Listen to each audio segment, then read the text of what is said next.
ito ay rated SPG. Striktong patnubay at gabay ng magulang ang kailangan. Maaaring may masiselang tema, lengguwahe, karahasan, sexual, horror o droga na hindi angkop sa mga bata.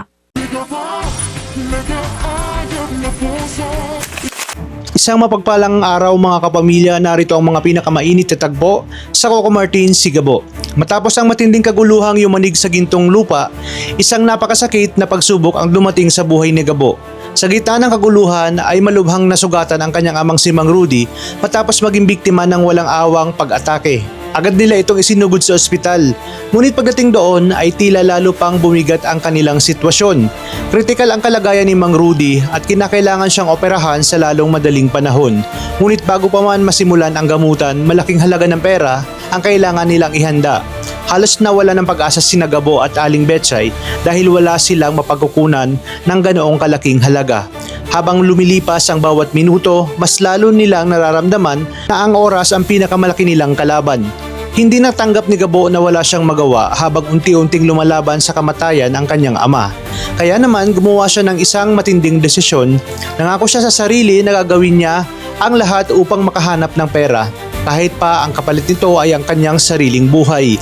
Ngunit habang desperado siyang naghahanap ng mapagkakakitaan, isang hindi inaasahang tao ang muling nagpakita sa kanyang harapan. Ito ay si Tatang, ang matandang minsan niyang tinulungan sa loob ng kulungan at siyang naging dahilan upang makalaya siya ng mas maaga. Ngunit iba na ang pagkatao ni Tatang kaysa sa inaakala ni Gabo.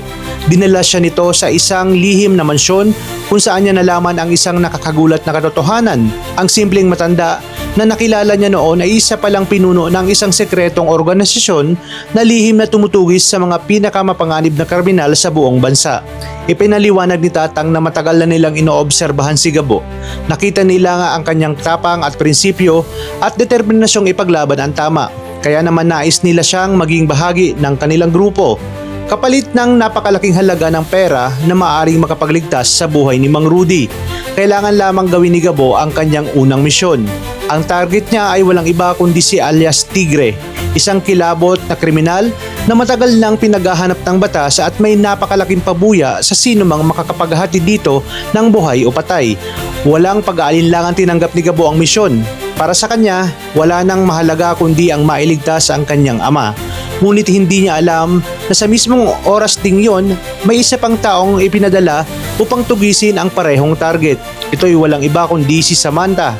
Bilang isa ring mahusay na mandirigma, nakatanggap din si Sam ng utos na hulihin si alias Tigre. Ngunit wala siyang kaalam-alam na may iba ring kumikilos para sa parehong misyon. Sa kabilang banda, hindi rin alam ni Gabo na ang babaeng minsan niya nang nakasagupa ay siya ring naghahanap sa kriminal na kanyang tinutugis. Dahil dito, muling magtatagpo ang kanilang landas sa isang napakatalikadong operasyon. Sa una, pareho nilang iisipin na sila ang magkalaban dahil isa lamang ang kanilang target. Ngunit habang papalapit na sila kay alias Tigre, unti-unti nang matutuklasan ang mas malaking katotohanan. Mas malawak at mas mapanganib pala ang organisasyong kinabibilangan ng kriminal na kanilang hinahabol. Kaya ang tanong, sino kaya ang unang makakahuli kay alias Tigre? Magiging magkaribal ba sina Gabo at Samantha sa misyong ito?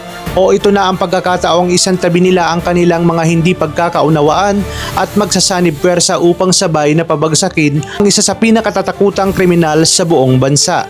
Isa lang ang tiyak, simula pa lang ito ng mas matinding laban, mas mapanganib na misyon at mga revelasyong tuluyang magbabago sa buhay ni Gabo at Sam.